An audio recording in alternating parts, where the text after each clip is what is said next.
I don't have anything funny. That was just a weird game.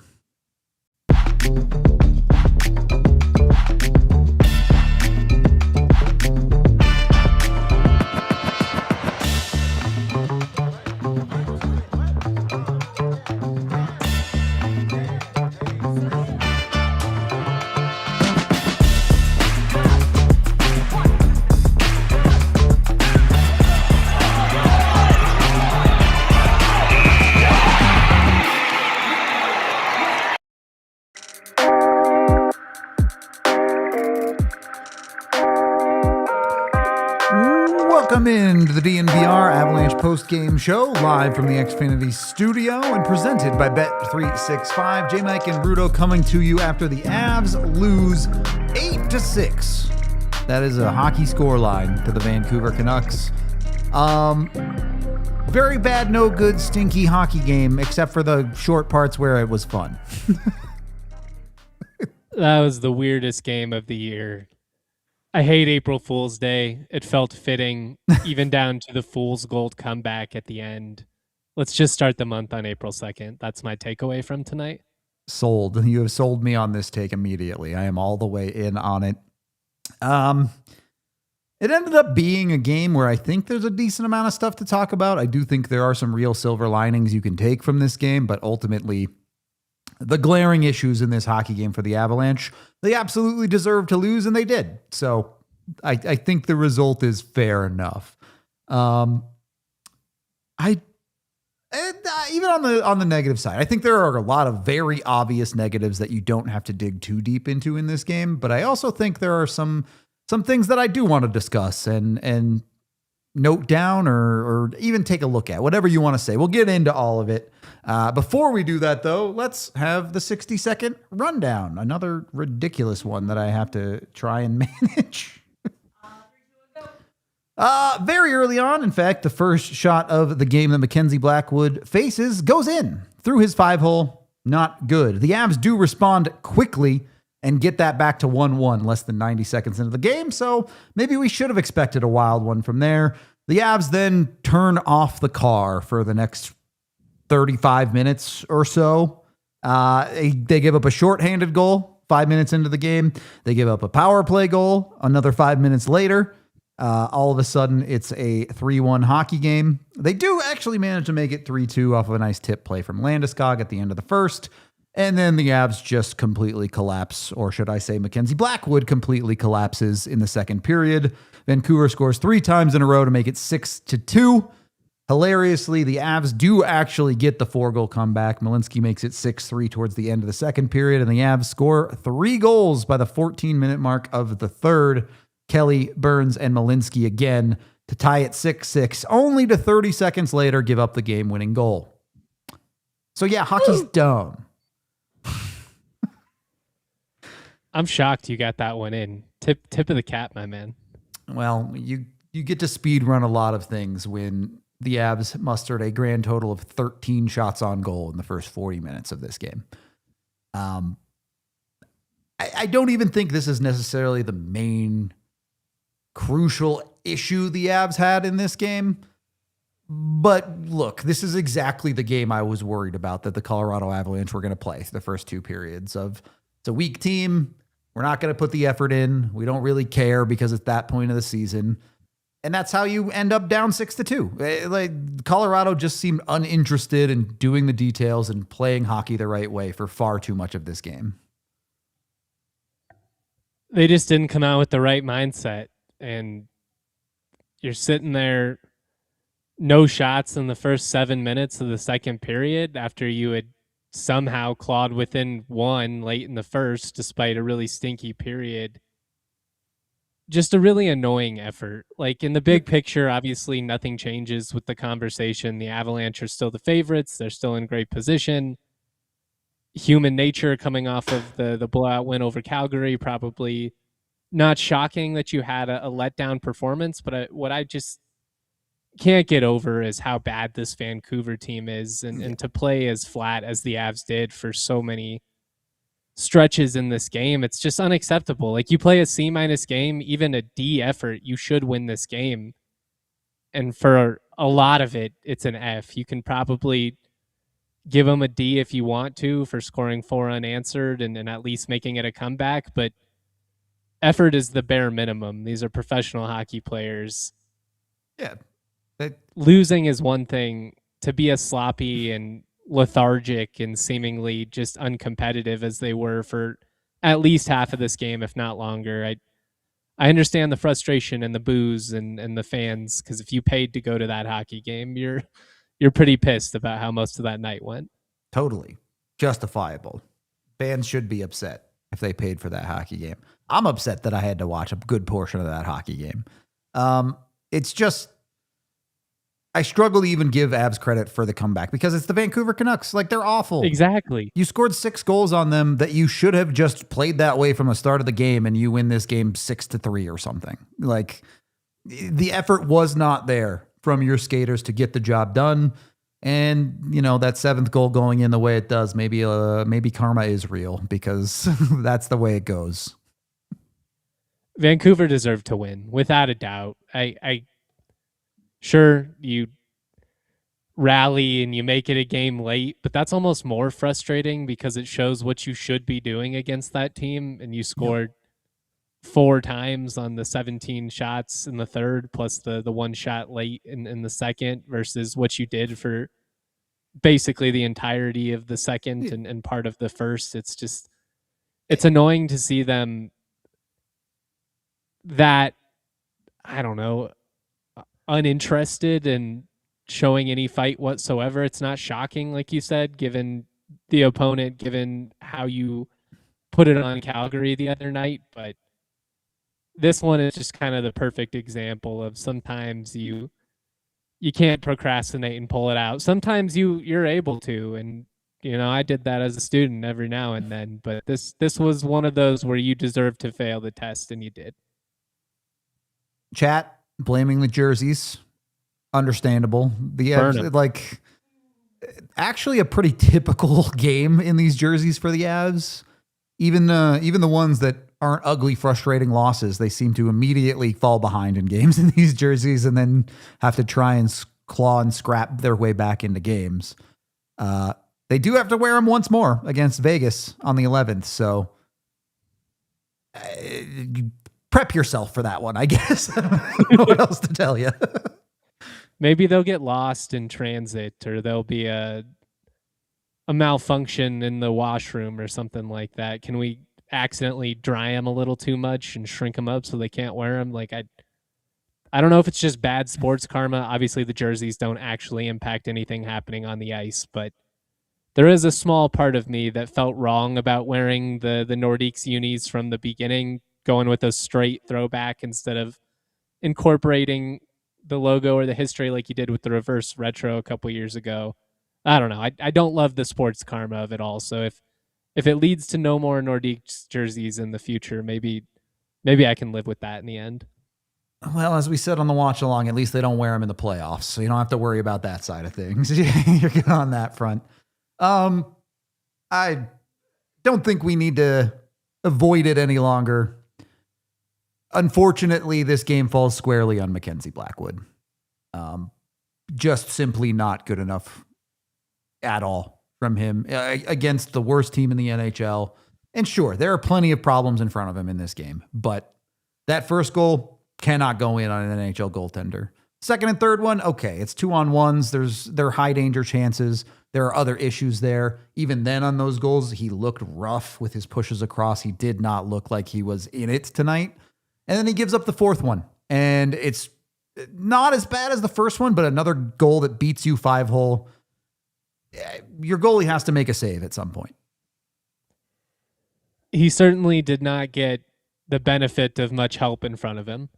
Being fair to him, bad turnovers basically directly lead to those, 2-on-1s for both of those early goals. But yeah, I mean, you give up a softie less than a minute into the game, you get beat 5-hole twice. Another time where you just get beat low, you don't get the glove up high enough. It wasn't good enough. And on a night where you were kind of hoping to see him potentially take advantage of this opponent and get some confidence going here down the stretch, you really just bomb in a catastrophic kind of way. And I know we've had the goaltender conversation a ton this year, but I just don't know how you don't have more confidence in what Wedgwood has been doing right now. I know that Blackwood is far better than what he showed tonight, but it the fact that they pulled him, I do think is interesting, because ideally you would have been able to save Wedgwood for Saturday.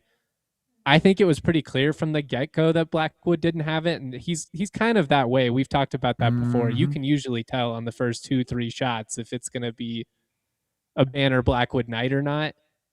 I don't think they wanted to pull him. I think it got to a point where you just had no choice, and that's really alarming given the point of the season where we're at. Like, at some point, if he is going to be the guy, which was the plan, you got to take hold of the reins, man. And he's just really not doing that right now.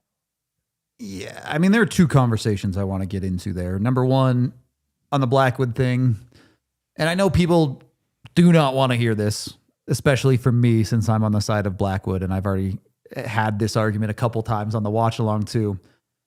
But I can tell you that the way the Avs felt about it going into this home stretch is that Blackwood is very likely the starter. Now, this game, door's ajar now. Wedgwood has to go walk through it.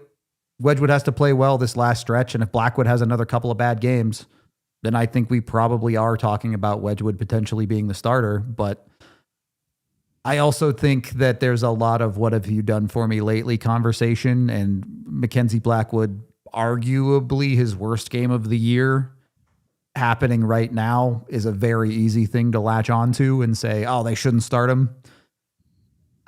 I wouldn't. I don't want to oversell it that this one game is going to change how the Avs look at their goalie tandem, because I don't think that's the case. But certainly 3 hours ago, it was a different conversation than it was today. And the other side of that conversation, while it lands on Blackwood to simply just play better, Jared Bednar managed the goaltending about as bad as he could in this game. If you are trying to win this game, you probably should have pulled Blackwood after the third one. You definitely should have pulled him after the fourth one. No doubt. Like you mentioned, when Blackwood starts poorly, he usually doesn't recover. We talked about it. If you want more in depth on that stuff, go watch our goalie show from our last off day show. It's a lot of good stuff in there. And Bednar left him in. And I was okay with that decision. Our Toyota chat's talking about it. The fifth one goes in, you leave him in. The sixth one goes in and then you pull him. I don't understand. Just let him wear it. He's going to have a tough night. You're accepting that you're losing the game. Let Mackenzie Blackwood finish the game, whatever happens. And then you have Wedgwood for Dallas on Saturday. To wait until the sixth goal and then put Scott Wedgwood in is unfortunately how you create a game where the Avs scored 6 goals and still lost. If you put Wedgwood in when it's 4-2, maybe the Avs still score those goals. Vancouver doesn't, and you win this hockey game. You give yourself a chance. Instead, you put yourself in the worst position possible for your team and your goaltending. Yes, they played terribly for the first 40 minutes. Maybe that's what they deserved. But I just struggle with the way Bednar decided to work the goalies. It did feel a little reactionary. Probably frustration sets in at some point, but in principle, I do agree with you. I think it's at some point you just kind of have to let him eat it. I get you're punting on the game at that point. You probably don't have the comeback, but the management of it was odd, but it does speak to just Blackwood not living up to expectations at the moment, at least in this game. And I think, again, he's certainly a better goaltender than what he showed in this one. And I have faith in his ability to, recover strong in the next outing. But I do think it's at least a conversation at this point, and I don't think that Blackwood is doing enough to validate what has clearly been the organization's plan, which is for him to be the guy, and still probably is the plan. But at some point, if you are going to be that number one dude, you got to live up to it. And this is the type of game that creates controversy. So I guess thanks to Mackenzie, because we're going to get a whole lot of content out of this the next couple of days. But outside of that, it's mostly alarms going off in my head at the moment. I really wanted to see a strong performance from him tonight, and I'm not going to, throw out the belief that he's a capable goaltender or anything like that because he struggled tonight. Everybody has off nights, but man, just not what you wanted to see at this stage of the season. Yeah, definitely no reason to be happy with it. That's for sure. And it did kind of create a negative feedback loop of a hockey team that didn't put in a great effort in front of him. Maybe this is a different game if Mackenzie Blackwood makes the save on the shorthanded goal and it's still a 1-1 game and the Avs get more involved in it. But it just felt like the Avs wouldn't play very hard, then maybe they'd get a goal back, and then Blackwood would immediately let in another one, and the Avs would say, all right, well, we tried, whatever, let's move on with our life. So just rough all the way around. We do need to take our first break of the show, though, so we can shout out a few of our sponsors, including the folks over at STK Steakhouse. You can go get yourself a steak. Even after a frustrating Avs game, they are open late, so you can go get yourself those steaks. And they have happy hours at $3, $6, and $9 levels on weekdays from 2:30 to 6:30 p.m. and 9 p.m. to close, as well as Friday and Saturday, 2:30 to 5 p.m.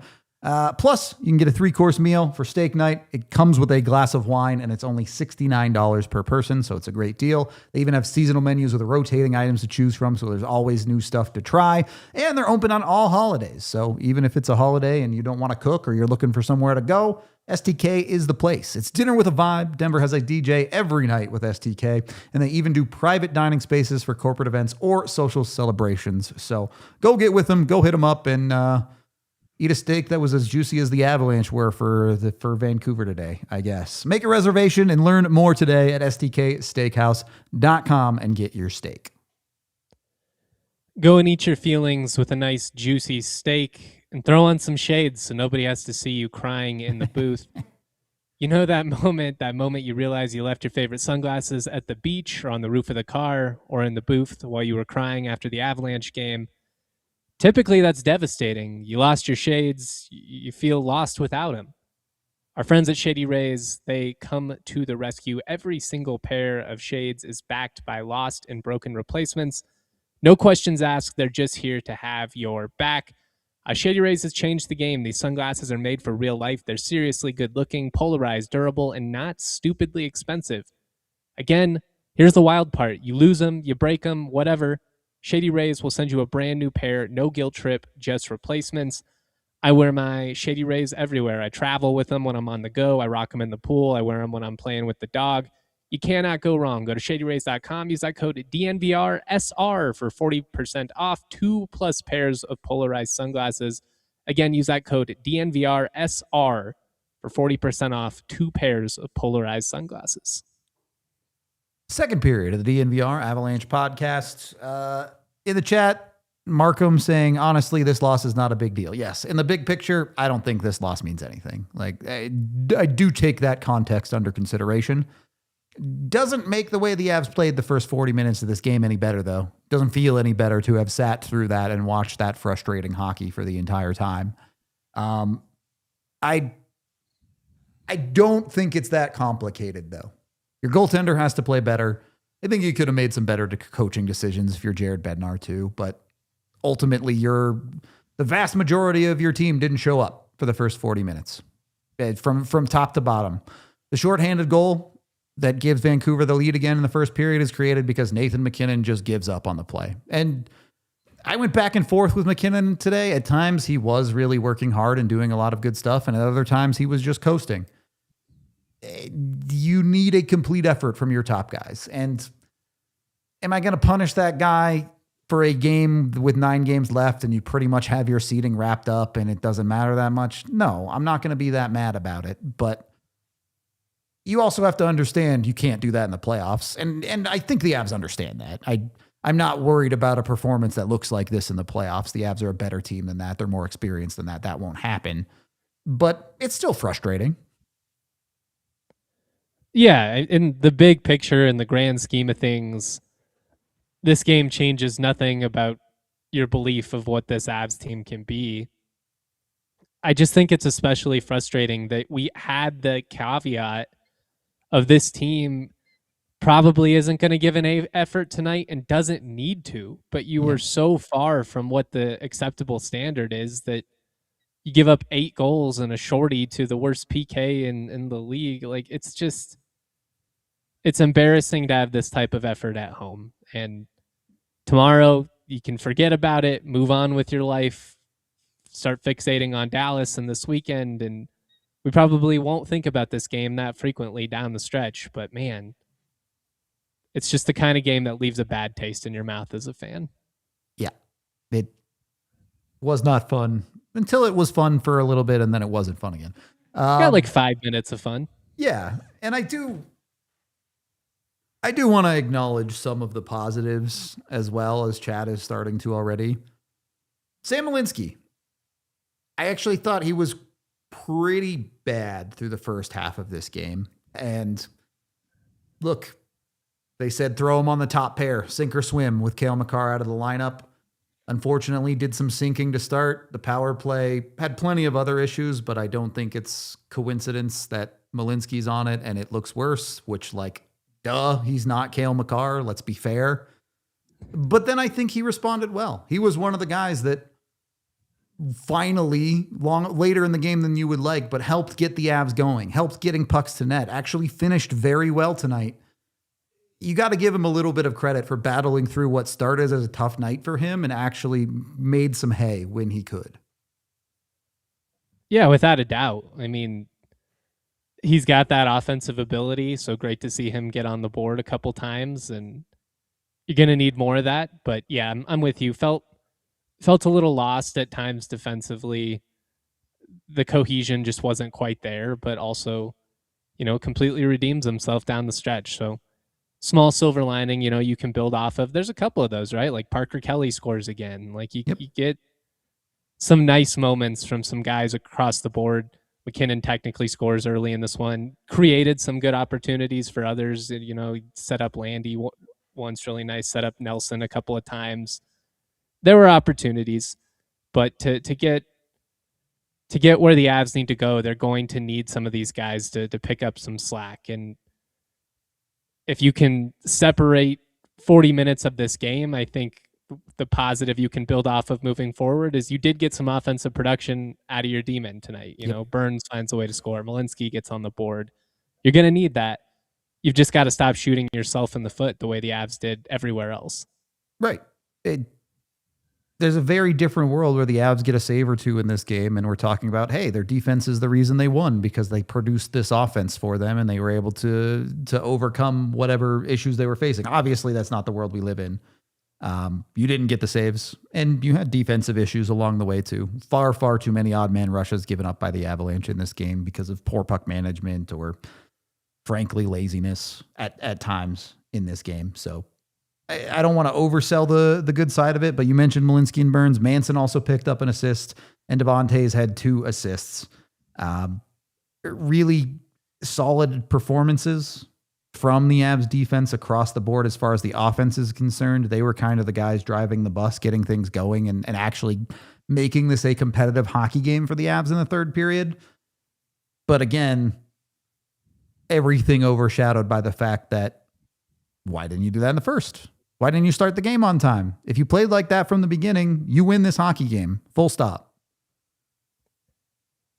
Oh, man. Just such an April Fool's type outing. I can't get away from it. Like, oh, you think we're going to care about this game? Nah. No, we are going to care about it for a few minutes. Psych, it actually was the April Fool's. We're still going to lose, even after you give up the 7th goal like 30 seconds later. It was just... Yeah. You got such a glass of cold water on the 5 minutes of fun we got there. The real April Fool's is on Scott Wedgwood that he gets the registered loss for that hockey game. Like, that's brutal if you're him. Like, are you serious, dude? Right. So dumb that he ends up with the loss because of this game. Yeah, I wish there was more detail that I could go into as like defining here's where the Avs had real issues in this hockey game because they made this wrong decision or this wrong play. But when it's 40 minutes of them just not playing hockey, you don't really need to break down a whole lot in this game. You look at, even when you're trying to like give guys credit for having a quality game. Yeah. Okay. Look at some of the goals the Avs scored in this game. Kevin Lankinen was bad. Like, the Avs got a lot of cheap goals in this hockey game and they still found a way to lose it. So it does not feel good from any stretch of the imagination on that front. I guess you got the experimentation you wanted. If you're the Avs, you got to look at some of your defensemen in different situations. You got some. You got some different forward looks that you get to think about now. I don't know, man. I'm trying to dig deep for like, hey, what do you really learn from this if you're the Colorado Avalanche? But unfortunately, I think for the most part, the answer is you learned nothing. This game means nothing. You feel nothing. It just sucked. Yeah, I mean, that's tough to build off of because you kind of summed up this night in a nutshell. But I think if anything, you learn that sometimes when you play with fire, you're going to get burned. Sometimes when you give a piss poor effort from 40 minutes, you're not going to be able to climb out of that hole that you've dug yourself. And you also know that when you give even an ounce of effort, you're a really good team. And granted, the goaltending is a problem for Vancouver. Most things are a problem for that team. It was almost more frustrating to see them start, the barrage of goals there, because it just shows that had you even given close to that over the first 40 minutes, you probably come away with a win. It might be an ugly one, it might be a sloppy one, but it just took too long to get it going, and just a few too many self-inflicted wounds, which, there's nights that are going to be like that. Let me ask you, J-Mike, thoughts on the special teams. The Avs go 0 on the power play, technically -1 on the power play. We know Cale Makar's okay. He's going to be on the power play when it matters. I don't think I am that upset about it. Obviously, you never want to give up a shorty, but it is what it is. You also give up a goal on the other side. Your penalty kill fails to execute too. Is that something you can take going forward? Is that something you say, hey, look, we need to be better here? Or does that get thrown in with everything else that's getting tossed out? I lean more. You just kind of throw this entire game out the window outside of maybe tonight's result. You kind of keep an eye on again from the goaltending stuff, but I'm not going to beat a dead horse. I think you need the PK to get a stop there. Yep. A lot like what you could say with a couple of those saves with Blackwood. Like at some point you need something to go well to step up. And at that point you had already, shot yourself in the foot.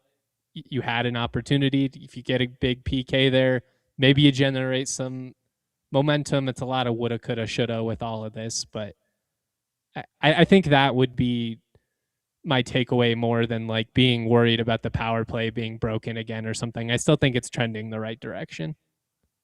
It is that type of game where it was crying out for anybody to make one play for far too long. You have your glaring issues along the way of who's to blame for this, that, and the loss and all of that. But if anyone steps up and makes one more play than they did through the first 2 periods of this hockey game,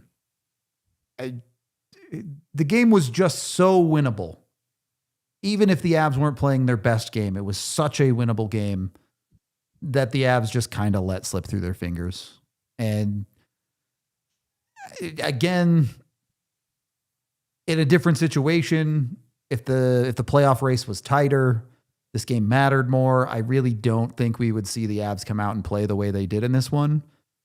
But ultimately, they still didn't show up. And while in the big picture, I don't think that's a big deal, you can't look at this game and go, we're okay with this. Like it was so bad that you have to take a look at this game and at least say, hey, look, guys, we need to have a little bit of pride here. I know we're probably getting to coast it in to the playoffs. I know we can get away with stuff because we created the gap on Dallas and we've earned that.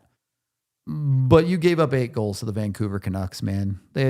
they're going to finish the season with less than 60 standings points. Like, you got to have a little bit of pride. I guess if you're looking for ways to talk yourself into it, maybe this is what you need to lock in here, ahead of a big game against Dallas before the weekend. Like, there was an inevitability to this not being an A+ effort, just coming off of the blowout, given the circumstances. None of that was shocking, but I just keep coming back to, if you give a C-, you win this game probably by multiple goals, and you came away with at best like a D-, and really it was an F for large stretches of this game. And even against the Vancouver Canucks, like, if you give an F, this is the type of result you're going to get. Right. And it was just a team that didn't pick each other up either. Like, obviously Blackwood was bad. Okay, make better defensive plays. Don't let a goalie that's clearly struggling face 2-on-1 after 2-on-1. Okay, your defense is struggling. You need your forwards to pick you up. You need your offense to pick you up. You give up a shorthanded goal. Everywhere up and down. The worst PK in the league. Yeah, right. Like, instead of picking each other up, it was every part of the team letting each other down the entire game until the third period, really. I even think you can expand this to the head coach a little bit. And I don't think Jared Bednar did a completely awful job of coaching. If the Avs want to show up and not play, he can't play the game for them. But we talked about the potential of pulling the goalie, and did not work. And then I think you look at the later portions of this game too, and I don't think you really set yourself up for success in a lot of ways. We've talked about the goalie pull thing before, where he pulls his goalie in weird situations. It ultimately didn't change the game. The Avs are probably going to lose anyway. Then he calls his timeout after you've gone down 8-6 instead of using it when it was maybe still relevant to the game. Again, I don't want to harp too much on Bednar in this one, but I just want to reiterate that from the top of the head coach down to your very bottom of your organization, you had a bad night tonight. Just too little, too late, not decisive enough, not enough juice from the Avs after getting punched in the face early. There just wasn't the type of response you needed. You need your top guys to really shine. You need to find a way for anybody to step up and make a play. And, as far as the leadership and like the coaching goes, we obviously think very highly of Bednar, but I'm with you. It didn't feel like his decisions were timely tonight. Yep. Just a little bit off. Anyway, we do need to take our second break of the show here. So let's make sure we're hitting that up and shouting out a few more of our sponsors, because, at least they show up, unlike the Avs in the first two periods. I felt like a reach, but we tried to get there. We are in the Xfinity studio, and we are brought to you by Xfinity and their 5-year price guarantee. What if you could have reliable and intelligent Wi-Fi, and what if you could keep it at the same price for 5 years? That's the Xfinity 5-year price guarantee.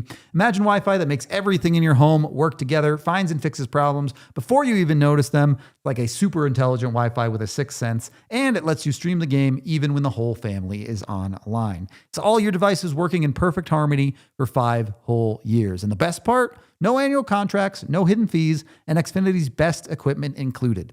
Take it from me, a lot can change in 5 years. Championships are won, records are broken, dreams grow bigger, but your Wi-Fi, it should stay reliable, and the price should stay put.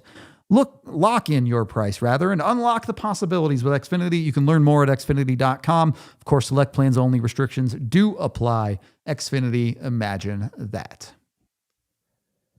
At Common Spirit Health, they're more than just hospitals and clinics. They're a team of passionate and expert caregivers dedicated to your well-being, woven into the very fabric of your community. From preventative care to advanced surgical solutions, their skilled physicians and caring staff are here for you, offering personalized treatment tailored to your unique needs. You can expect a blend of cutting-edge technology with a commitment to human kindness at their 20 hospitals and 240 clinics and care sites, all right here in Colorado. Whether it's a routine checkup, managing a chronic condition, or responding to an emergency, you can trust Common Spirit to deliver exceptional care close to home. Experience the difference compassion makes. Find a Common Spirit location near you and discover a new standard of health and healing by visiting mountain.commonspirit.org. Common Spirit Health, official healthcare partner of the Denver Broncos. Third period of the DNVR Avalanche podcast, brought to you by Bet365. Chat talking about the goal that ended up busting the Avs comeback. I do think this is an interesting conversation. And I don't blame Jack Drury for this. Obviously, that's a tough bounce off the skate. What are you supposed to do? Like, you can't help that. But I do think you get into this weird situation sometimes where, given how the game has gone, you've got it back to tied. You have those Avs guys who are now trying to sell out to actually go and win this game. And sometimes I think making the high effort decision instead of the right decision can come back to hurt you, because you have to trust your goalie to make a save sometimes. You don't need to be full send dive selling out to block a shot that, with Wedgwood in net tonight, there was a pretty good chance he was going to make the save, unlike Blackwood. And unfortunately, it plays out in the worst case scenario where Drury blocks some of it, but not enough of it, and it goes into the back of your net. There's kind of a cruel irony there, right? Like you float along for far too much of this game. The effort's not there. You're not selling out. The forecheck's lazy. And then the time you do sell out, you really go for it. Puck deflects off the skate and kills the comeback. I'm with you. I felt like there was, if he doesn't dive there, Wedgwood should see enough of the puck to be able to make that save. So probably not the highest IQ decision in that moment. I'm not going to ream him for it because problem so much number of this 11 billion in this hockey game. Yeah. Yeah. And like, you're just begging for somebody to give a shit for so much of this game that it would feel a bit prickish to go into him for that. But I'm with you. I think sometimes you can try and do too much, and that can be more hurtful than helpful. And in this case, it was. Yep. An unfortunate way for that comeback to get stunted. Again, probably fitting. Look, the comeback was fun, but also being realistic. Against a better hockey team, maybe one of those goals goes in. Like, come on, man. Let's be real. There are the 29 other hockey teams, now 30 other hockey teams. There's 32 now. I can remember. It's not 2004. I don't think that comeback even gets close, if I'm honest with. Maybe against Calgary, based on the last game they played against Calgary. But I think pretty much everybody else, that You're game telling should the have. other goalies aren't going to make Parker Kelly look like vintage Joe Sakic. Right. Like, don't get me wrong. Parker Kelly's having a great year. He's finishing well. Probably should have been some saves on the Vancouver side of this game too. They were begging to lose. Like, that's what's annoying about it. It wasn't a super well played, like, great discipline effort from Vancouver. The game got weirdly chippy. I'm with you. Yeah, in most senses, like, I just don't think this team would have been able to throw 6 on the board most nights with the effort they gave. But hey, That's hockey. And again, it speaks to maybe if you just try a little bit sooner in this one, you score a couple of those dumb ones early, and it's not this post game show. Instead, it's some things to clean up. But the Avs won a 5-3 ugly one. It happens. I'm running out of ways to say the Avs made their life harder than it had to be yet again. So we can come over to Jared Bednar, who did not have a lot to say, unsurprisingly, but did talk for not a as few. talkative as the last couple. Yeah. Shocker. Yeah, after that game, I can't imagine why he's less talkative, but we can hear his couple minutes of, I'm sure, frustration from the post game. Ryan, start. No, the result wasn't what you intended, but in the third period, we saw a sustained effort to claw back into the game. How encouraged were you with the fight from this team in the third? Yeah, I like the way we played in the third. But the reality of it is if you want to win in this league, you have to play that way for 60 minutes. And we weren't even close. Wasn't a great first, and it got worse in the second. And then, yeah, like if you want to hand out like badges for like good effort and stuff like that, like I think we're beyond that. Like this time of year, like effort for 20 minutes and doing the right things for 20 minutes isn't good enough. Colleen? Scott Woodward had said that, he kind of felt like that throughout the game that it was your game, that they had no chances and you guys didn't have enough shots. So, what can you take out the positives out of this game? None. Closest I get to a positive is what we just talked about.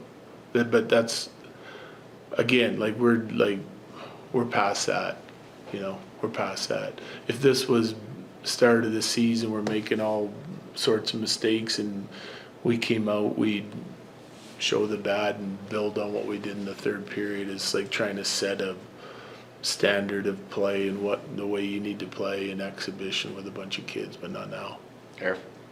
We're like 18 or 19 days away from game one. Are you concerned with not knowing which goalie No. you're going to be using?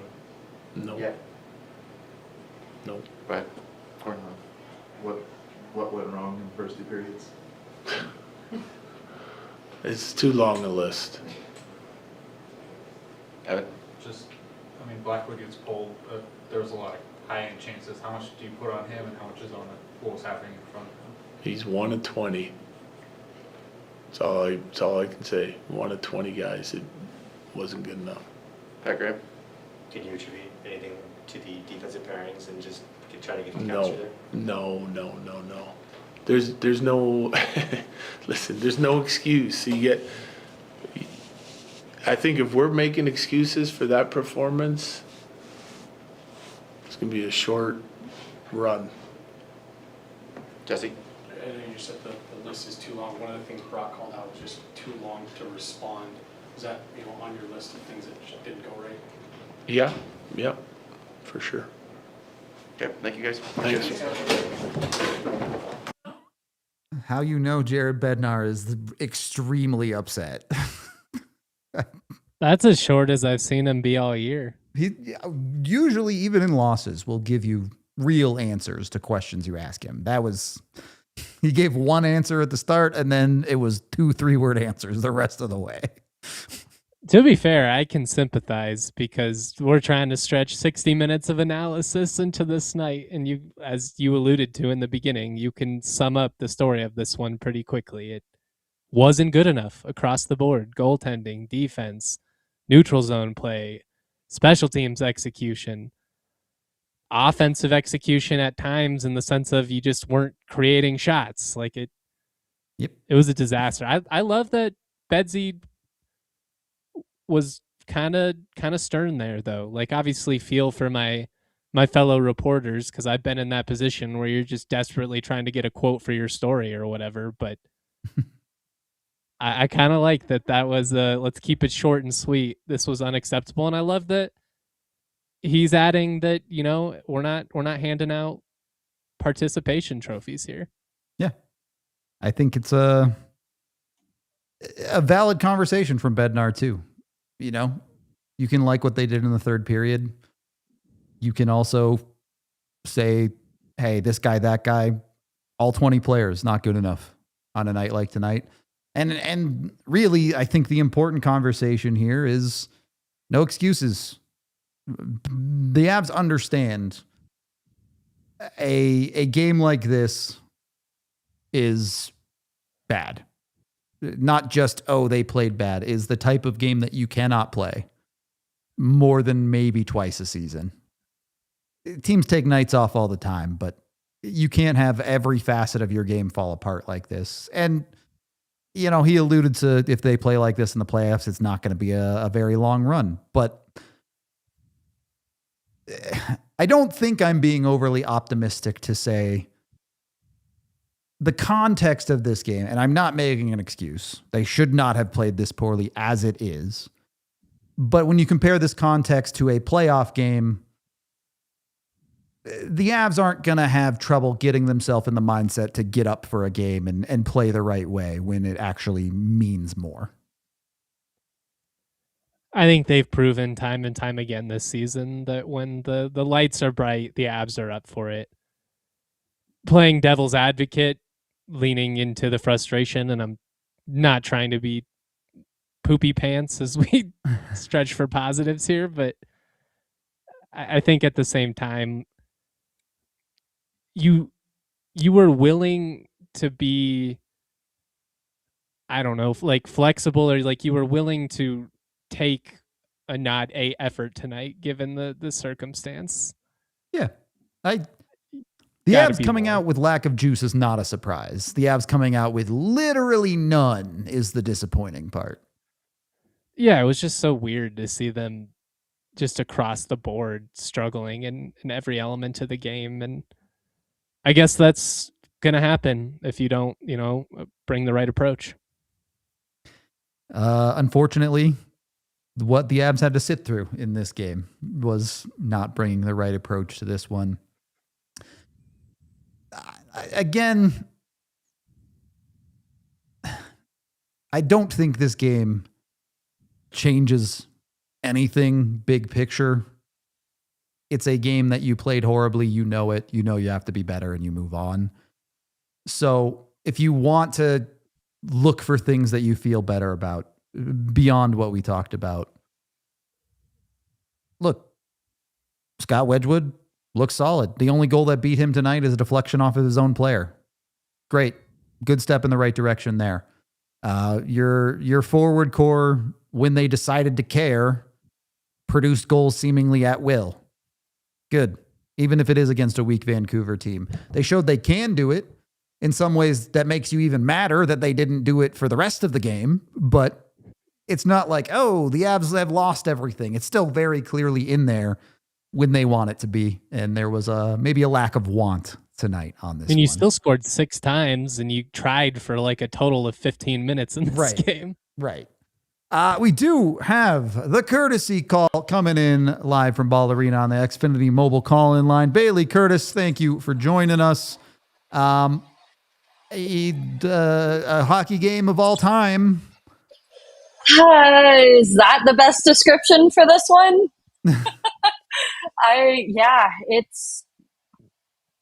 This one's difficult to swallow, especially after a game like Calgary's, where you see, yes, they give up a couple chances, but for the most part, a very dominant Avs team.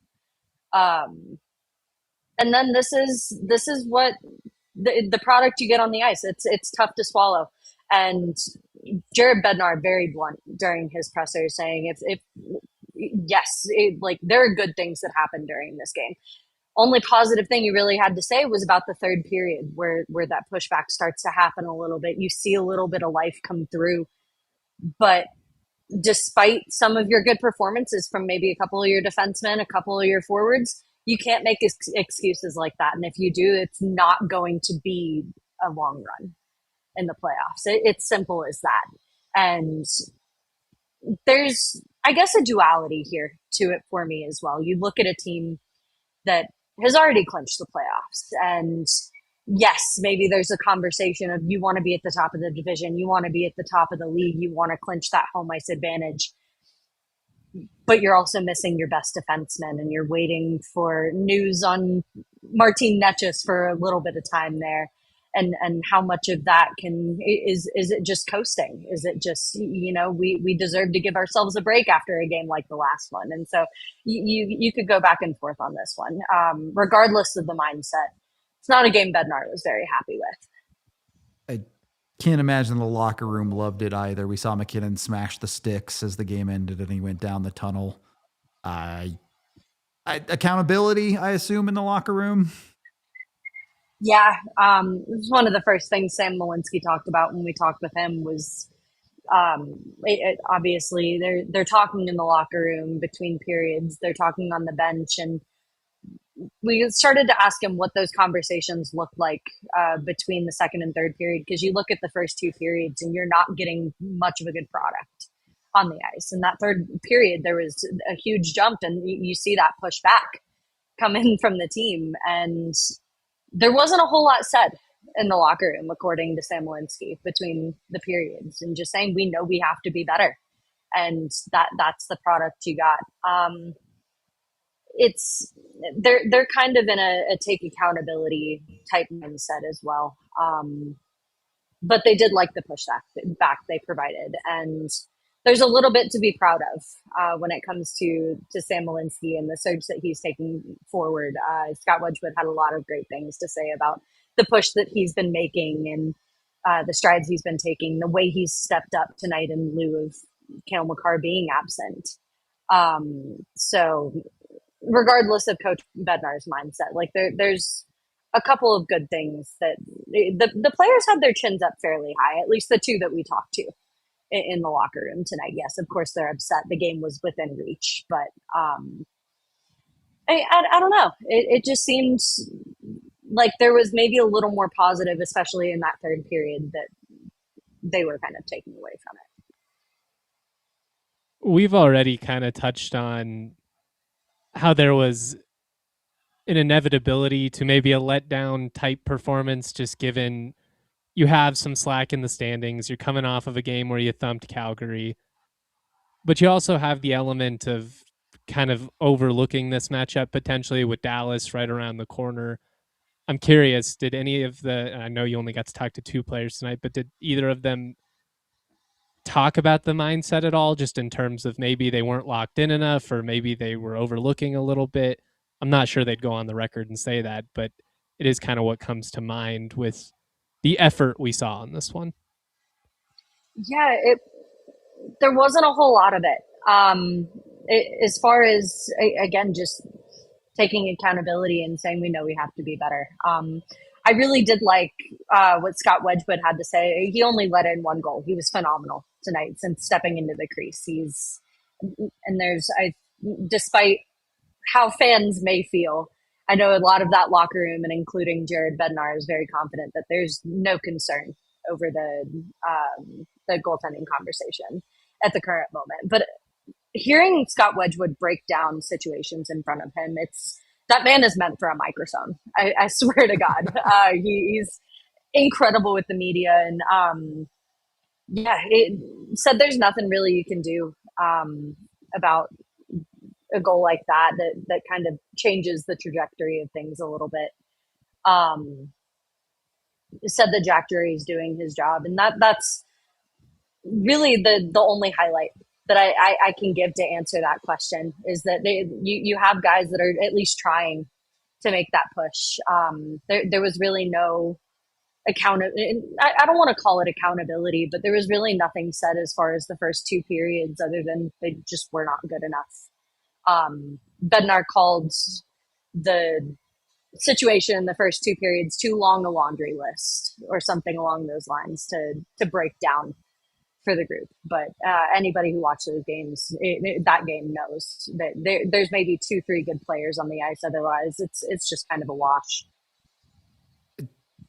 Bednar very curt about the goalie conversation, but where are your concern levels with Blackwood? Oh, I hate it, because I think there's a lot of potential for a guy like Mackenzie Blackwood, and we've seen some of his capabilities in the postseason, and the way that he can step up when put up to the test. Right now, I think the pressure's starting to get to him just a little bit. And in a game like this, where Bednar talked morning skate about this hopefully being a confidence boosting type game for him, did quite the opposite. Now, maybe there's a conversation that these jerseys are cursed, and I'd love to entertain that idea, especially where the goaltenders are concerned. My concern levels are maybe a little higher than where Jared Bednar's is currently. If you had a paper right in front of me and you needed me to give you a name immediately, it's Scott Wedgwood. And that, absolutely, because when you're looking at some of the important games, he's gotten a lot of the maybe higher standing starts recently, which Bednar says is just kind of how the start situation shook out. Didn't really attribute it to favoring one goaltender over the other. But he showed up bigger.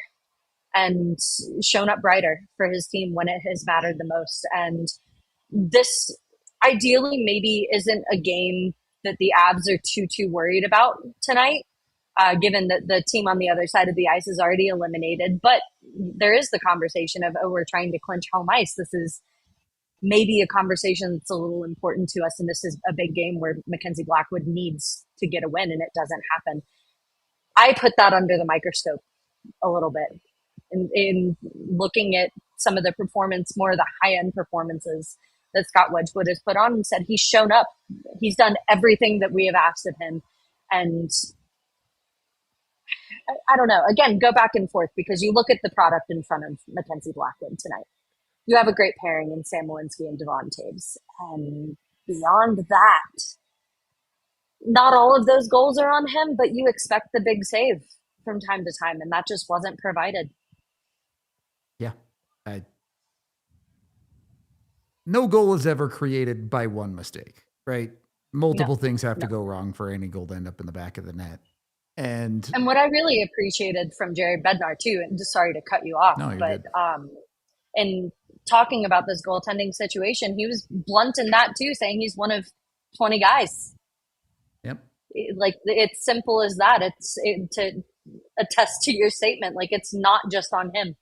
It's not just on him for those mistakes. And yes, maybe there were some egregious ones that you want to put on Mackenzie Blackwood tonight, but it's not just on him. All right. I don't know that I have much more. I do think I like Bednar's tone of keeping it simple when you lose a game like this. So any final thoughts on this one, Bailey? I'm going to probably be just as curt as he is. This game's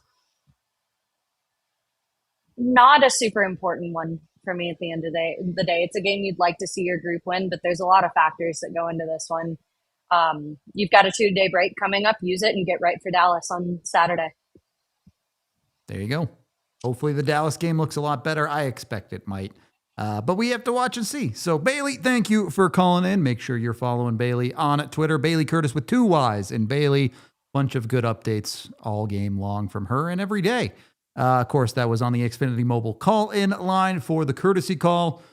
Not too much left to get into here, really, as we're kind of winding down this show. Who do you start Saturday? What's that? Who would you start Saturday? I don't know. I would have to really sit down and think about it, to be honest with you. I expect the Avs to start Wedgwood because I'm confident that was the initial plan, but we'll see if they actually stick to it. As far as the Dallas game is concerned, it's hard to judge any game at this portion of the season because they only matter when they matter, right? If Dallas goes out and loses to, I think they play Winnipeg tomorrow. I'm not 100% sure that's who they play. But if Dallas goes out and loses tomorrow, the game is essentially meaningless. If Dallas goes out and wins tomorrow, the Avs are still comfortable regardless of the outcome of that Dallas game. But you certainly want to see the Avs show some fire. I think you certainly want to, especially the way this game was played and they get to sit in this for 2 off days. You want to see them show up and play the way they're capable of. I think there's something to be said about showing some response in that type of atmosphere ahead of the postseason, just that you're not really going to have any other tests that are on par with this one between now and the end of the regular season. So it kind of feels like the last real barometer you have, but I think that's fair. I do wonder where they go with it though, because I do think that it would have made sense. Very likely going to see both of them at some point this weekend. But just how this one played out and the fact that you did pull them now, like there's an argument to be made that maybe you try and put Blackwood in another high pressure situation and see if he can live up to that moment and gain some of that confidence back and maybe validate the confidence the team has in him back as well. But it'll be interesting to see kind of how things play out this weekend. Yeah. I don't think you need to be making immediate decisions off of a game like this, but you do need to keep an open mind about the way the last 8 games of the season go for your goaltenders. To be honest with you, as we move into overtime here, the conversation continues online at DNVR.com. I don't really think you're overthinking your skaters at all through this stretch of hockey, even if they played more terrible games. You know what to expect out of guys like McKinnon and Nelson and Kadri in the playoffs. They know the score. They know what it's going to look like. The reason you have such a big conversation about your goaltenders, obviously Blackwood playing poorly tonight doesn't help. There's not a track record really for either of these guys in the playoffs. Essentially none for Scott Wedgwood. And Blackwood has one series with you that, frankly, he fell apart in games 5, 6, and 7 of. The Avs won some of those games anyway, but it's an interesting spot where I think the Avs trust both of their goaltenders in the regular season, but there's just that little bit of lack of confidence in either of them in the playoffs. It's kind of like the old saying, if you got 2 quarterbacks, you've got none. But yeah, I don't know. I want to be fair to both guys because over the course of the season, they've obviously been strong. You're in a weird predicament, though. This is kind of a quirky scenario you found yourself in. And if Blackwood especially struggles here, and knock on wood, this would be awful to see, but if for some reason Wedgwood, finds himself struggling at the same time here down the stretch, then now you're in a really weird spot because it doesn't feel like, your guy who you intended to be the number one has lived up to it. And Wedgwood, at that point, the doubts start to slip in just because of the sustainability of it all, and he hasn't proven it in that type of setting in his career. My gut is Wedgwood, though. I do tend to agree with Bailey now, but I also think that there's some recency bias in that, given what we just watched. Well, the thing is, sometimes recency bias is correct. If Wedgwood continues to play super hot, great hockey through the regular season, and you want to ride that hot hand in the playoffs, I get it. Well, to be honest, that's where my opinion is based on more than Blackwood's struggles tonight. It's more a testament to how good Scott Wedgwood has truly been. And okay, if you want to ride the hot hand and Wedgwood gets into the playoffs and starts game 1 and plays great, awesome. Keep doing it. But also you have to walk that line of, are we riding the hot hand here, or do we believe in Scott Wedgwood? What if Scott Wedgwood has a bad game in the playoffs? Do you keep riding him then, or do you swap?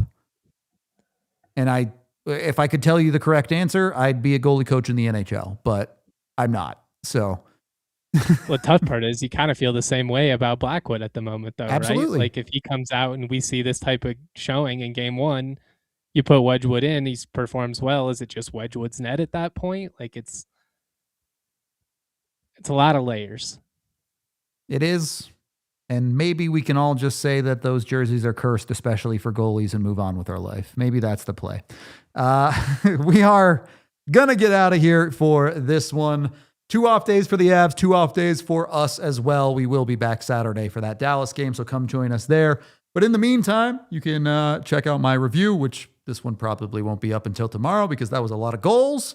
You can also check out all of our written content. Bailey is doing studs and duds this week, I believe, since AJ is getting ready for his move. So you can go read those, and do not envy Bailey. A lot of duds in that one today, I suspect, but is what it is. On to the next one. Short-term memory. Jump out to the Wine Coop Brewing with the Rockies home opener on April 3rd.